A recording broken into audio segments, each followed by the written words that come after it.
What? My immediate reaction to this and review is the fact that it was good. It was touching.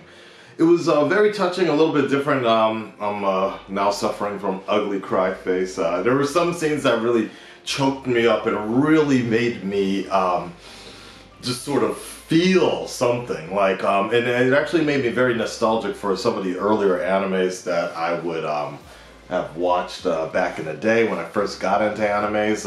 It's very similar to, I forgot what it was called, but it's this one anime that I watched a long time ago. We're talking about 20, 30 years ago, no, 20 years ago, 25 years ago, about this one thing where this couple was like time traveling type of deal, and I think the man, maybe the girl was like an astronaut or some shit like that, and they time traveled letters to not letters to Iwo Jima, or something like that. It was kind of similar sort of time situation, but this one was so much more developed, and I definitely recommend checking this movie out. I know I'm 2 years too late on this, but I actually kind of want to see the English version of this to see if that same emotion is taken over. But what I will say for me, particularly, I think I'm kind of glad that I did not see this movie in theaters, because I think I would have been laughing a little too much sometimes.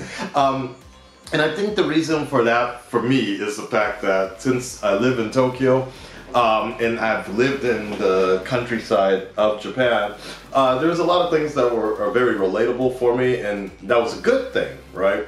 But at the same time, because it was kind of played off as a romance type of anime, some things came off a little bit overdramatic, and in Japanese, it's totally fine. But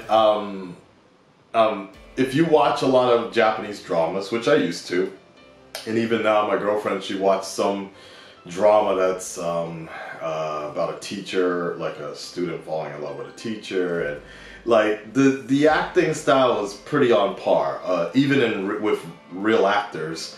So, but it just comes off a little corny sometimes, where it's a little funny. And now I understand why 2 years ago, when my girlfriend was watching this a movie on her bed, she was just laughing half the time. She was crying sometimes, but sometimes laughing and crying at the same time. And I was wondering, why is it like, she would be like, it's fucking stupid. Certain scenes, but I get it, because that's the way Japanese stories are kind of played up. It's hammed up a little bit more so that they can pull that emotion out of you even more. Same thing with Boku no Hero Academia. But I feel that the shonen line of things gets the seriousness over a little bit stronger, I guess, at least with My Hero Academia. Right? Whereas with this particular one, sometimes it's just like, what? Like that. But, spoilers outside of certain things. I mean, it's been 2 years, so if you haven't seen the movie, please check it out before you get to this part. What I like about this was, it was interesting because it kept me guessing in terms of the fact that you have two people who were swapping bodies, and it was kind of a Freaky Friday type of situation, right? Or Elseworlds for my CW fans out there, swapping bodies. But little did I know that it was actually a time period as well, and that started to get kind of confusing. But I like that at the same time, because it helped. It helped.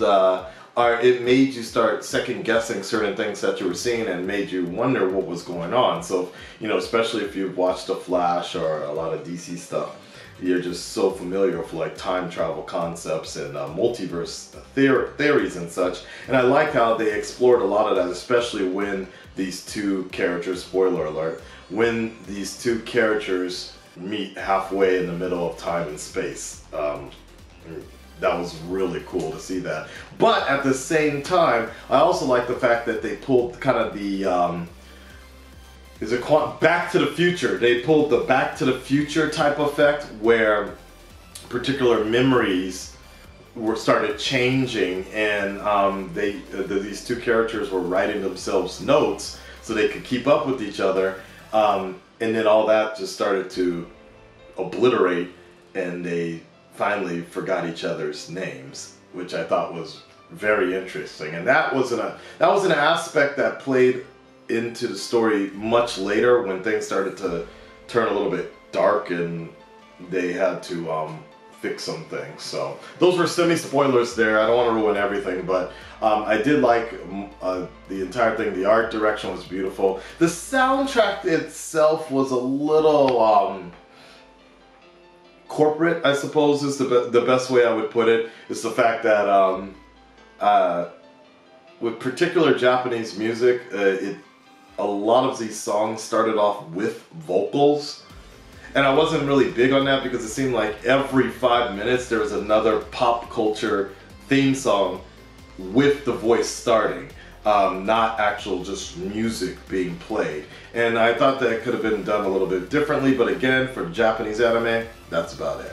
So my battery's running out. That's it, guys. I enjoyed the movie a lot. I will probably watch it one more time in English to see about certain points and moods and segues into things, transitionings, see if it's still there or something else changes. But make sure you check it out on Patreon. I appreciate you guys in the Plus Ultra package that requested this movie to be reacted to. My first reaction to Your Name, make sure you check it out on Patreon exclusive.